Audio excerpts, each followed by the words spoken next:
giving our kids free access to social media and phones at young ages. They are not ready for it. Their minds cannot cope with the dopamine. They can only have it up to a certain hour, and you take it away. They're children. You can take the phone away. We've got to intervene as parents. But as companies, we now have to deal with the influx of kids that are coming into our companies with addiction. Watch, I see it all the time. Walk through any office. You'll see the older employees have their phones on the sides of their computers as they're working. You'll see the youngest employees have their phones face up in front of their keyboards between their arms as they're working. And this is how they work.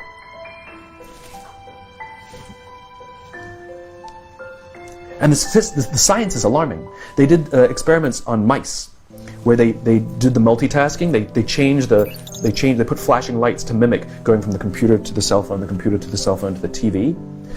The mice that were exposed to the changing lights, it took them 3 times longer to solve a maze than the mice that weren't, and the damage was permanent. There is a subconscious reaction to these devices when we use them, okay? What if I were to hold my phone while I'm talking to you? I'm not checking it, it's not buzzing, it's not beeping, I'm nothing, I'm just holding it. Do you feel at this moment that you are the most important thing to me right now? No, you do not. Because there is a subconscious reaction we have to the device. When it is out, it makes the people around us feel that they are less important. So when we're walking down the halls in our offices and somebody says, hey boss, can I ask you a question? You go, sure, what's on your mind? We've just told them they're not that important. Or we can go, sure, what's on your mind? And if you don't have a pocket, find a shelf, put it on the shelf, come back and say, sure, what's on your mind? When we show up to a meeting, or a lunch, or a dinner, with our colleagues, our clients, or our friends, or our families, and we put the phone on the table, we have announced to everyone in the room that they are not that important to us. And by the way, putting the phone upside down is not more polite.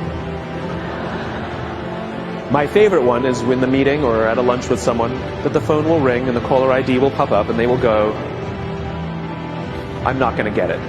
Oh, so magnanimous. Oh, lucky to eat with you today. Or they could just put the damn thing away. You can tell how addicted we are.